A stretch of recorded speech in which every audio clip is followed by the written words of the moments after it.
अस्सलाम वालेकुम नाजरीन, मैं हूं आपका हकीम वसीम अहमद हुसैनिया दवाखाना एंड पंसार स्टोर से। नाजरीन, आज मैं सैयद बदर शाह साहब हमारे हकीम हैं, दोस्त हैं, भाई। आज मैं इनके पास आया हुआ था, इनकी तरफ से एक दावतनामा आया कि आएँ और मिल के कुश्ता फौलाद तैयार करते हैं। तो आज मैं आपको इंशाल्लाह कुश्ता फौलाद के बारे में बताऊँगा कि किस तरह बनता है। हमारे साथ मौजूद हैं मोहतरम जनाब शायद रईस साहब। ये हम इनकी बस्ती में आए हुए हैं, इनकी मोहब्बत है। तो आज मैं आपको इसके बारे में बताऊंगा कि कुश्ता फौलाद हमने वैसे तैयार कर लिया है, आपको नीचे दिखाएंगे। तो कुश्ता जात जो है वो आपको नीचे वीडियो में झैल में जो दी गई है आप देख सकते हैं उसको किस मराहिल से हमने गुजारा है। अब ये हमारे पास तैयार शुदा हालत में वसीम भाई ने उठाया हुआ है। मज़ीद हीरा कसीस के बारे में, कुश्ता फौलाद के बारे में और उसके खवास अफ़ाल वो सब आपको हकीम वसीम साहब बताते हैं। बहुत शुक्रिया हकीम साहब। असल में ये कुश्ता फौलाद हीरा कसीस वाला है। इसको बनाने का तरीका आज मैं आपको बताऊंगा। आपने दो चीज़ें लेनी है, सिर्फ दो। बड़ी ज़बरदस्त चीज़ें हैं और सस्ती हैं, कोई महंगी भी नहीं है। और इसके अफ़ाल भी आपको फिर बाद में बताऊंगा। आपने हीरा कसीस लेना है। पहली बात समझने की ये है कि हीरा कसीस क्या होता है।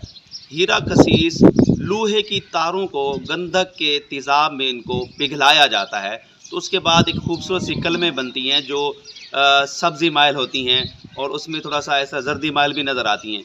तो वो आपने, हाँ जी, सब्ज़ माइल उसमें नज़र आती हैं, हाँ जी, सब्ज़ जर्दी माइल आती हैं।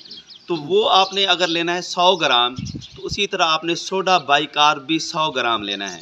ये दोनों चीज़ें आपने ना एक कढ़ाई में, बड़ी खुले मुंह वाली कढ़ाई हो और बड़ी हो थोड़ी सी, उसमें दोनों चीज़ें आप सबसे पहले आपने क्या करना है, हीरा कसीस को उसमें हल करना है पानी में। कम से कम 100 ग्राम हीरा कसीस 2 से 3 लीटर पानी हो तकरीबन, ऐसे ही है ना? बिल्कुल शाह साहब, बिल्कुल 2 से 3 लीटर पानी उसमें आपने हल करना है। जब वो हल हो जाए तो फिर उसमें हमने डाल देना है। ऊपर झाग भी उसकी बनती है कि हाँ जी, उसमें से मुख्तलिफ उभार वगैरह भी हाँ, आएंगे। अच्छा, तो उसके हल करने के हल बाद करने वो भी फिर उभरेगा जी। और इस मराहिल को गुजरते हुए 6-7 घंटे लगते हैं। अकेला हीरा कसीस भी उभार करेगा? नहीं अकेला, हाँ, जब उसका रिएक्शन होगा हाँ, अपना मीठे सोडे के जी। साथ। असल में जब वो पानी में हल हो जाए ना, जब हीरा कसीस, उसमें हमने 100 ग्राम फिर मीठा सोडा डाल देना है, जिसको सोडा बाइकार्ब कहते हैं। तो फिर उससे वो रिएक्शन होगा, वो उभार पैदा करेगा और अच्छा खासा उभार पैदा करेगा। तो जैसे ही उसका उभार हो, उसकी झाग बनेगी। झाग हो सकता है बाहर भी निकल आए, तो परेशान होने की ज़रूरत नहीं, कोई मसला नहीं है। बिल्कुल, फिर वो जब झाग बैठ जाए तो उसको आपने घंटा 2 घंटे रखना है। फिर उस पानी को आपने उसको उड़ेल देना है, फिर उसमें और 2 से 3 लीटर पानी डाल देना है। ये प्रोसेस आपने कम से कम 3 मरतबा ज़रूर करना है। शाह साहब, ऐसे ही है ना? बिल्कुल 3 मरतबा उस पानी को आपने चेंज करना है। लेकिन ख्याल रहे कि वो जो हीरा कसीस जो दवाई नीचे बैठ गई होगी वो ज़ाया ना हो, ठीक है ना? पानी आपने निथार के उसको ख़त्म करना है। दूसरे दिन आपने तकरीबन 10-12 घंटे उसको पड़ा रहने दें। सुबह जो है ना, अब रात को आप प्रोसेस करते हैं तो सुबह आप उसको पानी सारा निथार के, जो नीचे से महलूल पड़ा होगा, वो आपने कढ़ाई को उसको आपने आग पे चढ़ा देना है। हल्की नीम जो है ना, हल्की हल्की आपने उसको आग जलानी है। तो साथ साथ आप उसको हिलाते भी रहें, मिक्स भी करते रहें। तो इंशाल्लाह कुछ देर के बाद वो जो गाढ़ा महलूल है वो खुश्क बन जाएगा, बिल्कुल इस तरह। ये हमारे पास अब तैयार शुदा मौजूद है कुश्ता फौलाद। देखिए कितना खूबसूरत सा है, बड़ा प्यारा सा, मुलायम सा। और इसको जब आप हाथ लगाएंगे तो इसको महसूस भी नहीं होगा कि इसके अंदर को थोड़ी सी खुरदरापन है। बिल्कुल ये बिल्कुल पाउडर बन गया। जब इसको हाथ लगाएंगे तो बिल्कुल फिसल जाएगा। ये अब बेहतरीन कुश्ता तैयार हो गया। हाँ जी, अब ये काबिल इस्तेमाल है। अब इसका इस्तेमाल का तरीकाकार जो है ना, मैं आपको बताता चलूँ। इसकी आपने एक रत्ती इस्तेमाल करानी है खमीरा गाजबान अमरी जवाहरदार में, या फिर खमीरा गाजबान सादा में, या फिर मक्खन में भी रख के आप इसको इस्तेमाल कर सकते हैं। कौन से अफराद इस्तेमाल कर सकते हैं ये भी साथ में बताता चलूँ। एक तो ऐसे अफराद जिनको खून की कमी है, खून की कमी वाले अफराद इसको इस्तेमाल कर सकते हैं।